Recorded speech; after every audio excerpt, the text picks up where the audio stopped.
Hello everyone. आज हम करते हैं प्रिंसिपल ऑफ डेवलपमेंट।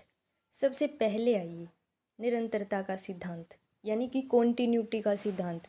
इसमें क्या होता है कि जो हमारी डेवलपमेंट प्रोसेस है ना, वो क्या होती है, लगातार चलती रहेगी, रुकेगी कभी नहीं। ये नहीं कह सकते कि 20 साल की उम्र के बाद किसी मनुष्य की डेवलपमेंट प्रोसेस है वो रुक जाएगी। जन्म से लेकर मृत्यु तक ये प्रोसेस चलती रहेगी। उसकी जो रेट है प्रोसेस करने की वो डिफरेंट हो सकती है टाइम के साथ, लेकिन वो कहीं ना कहीं कंटिन्यूस चलती रहेगी।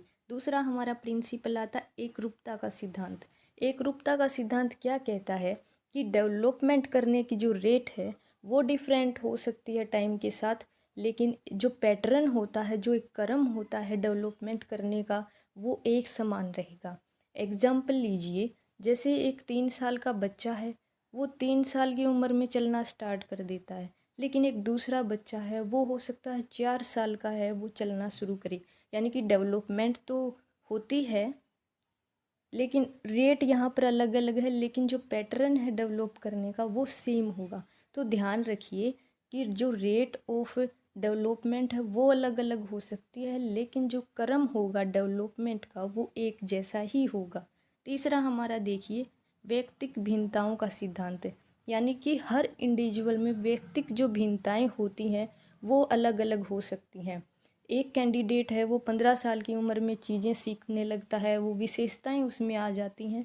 दूसरा है वो 2 साल के बाद वही चीज़ें सीखता है। तो थोड़ा कहीं ना कहीं इंडिविजुअल डिफरेंस का जो प्रिंसिपल है वो डेवलपमेंट में शामिल किया जाएगा। फिर हमारा आइए वंशानुक्रम व वातावरण के संयुक्त परिणाम। ये क्या कहता है? वंशानुक्रम और वातावरण यानी कि एक मनुष्य का विकास हुआ है तो उसमें जो हेरिडिटी कैरेक्टरिस्टिक्स हैं वो भी उसके विकास को इफ़ेक्ट करती हैं।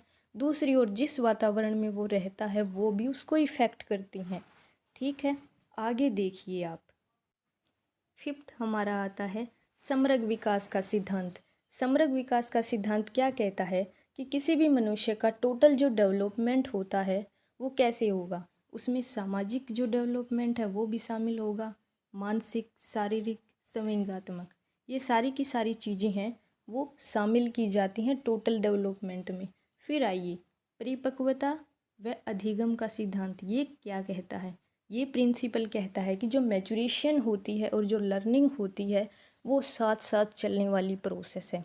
जैसे कि एक 10 साल का बच्चा कहता है, उसके माइंड में ये चला हुआ है, वो मोटिवेटेड है कि वो बाइक चलाएगा, लेकिन अभी उसमें इतनी फिजिकल क्षमता नहीं है कि वो उसको अच्छे से हैंडल कर सके।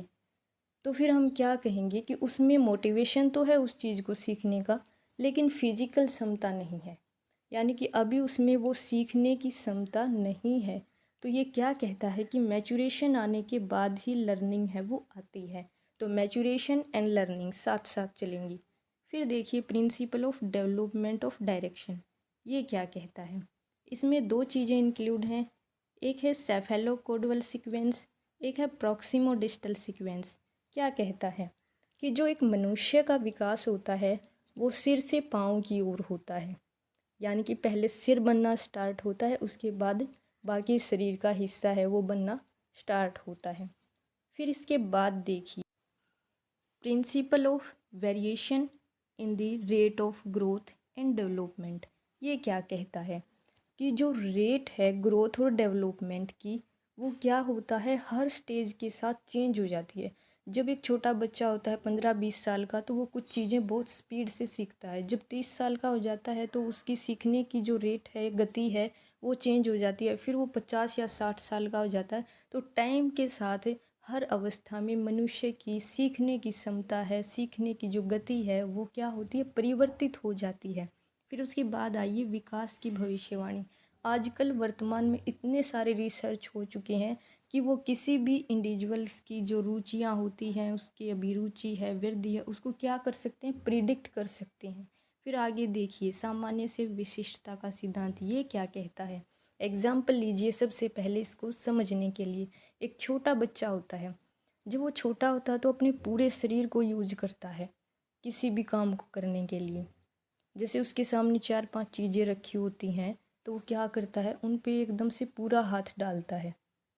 कोई भी चीज़ उसको मिल जाए उसकी यही मन में होता है, लेकिन टाइम के साथ जब उसकी ग्रोथ और डेवलपमेंट होती है, जब उसको उन चीज़ों में से कोई स्पेसिफिक चीज़ पसंद आने लगती है तो फिर वो उसी को उठाता है।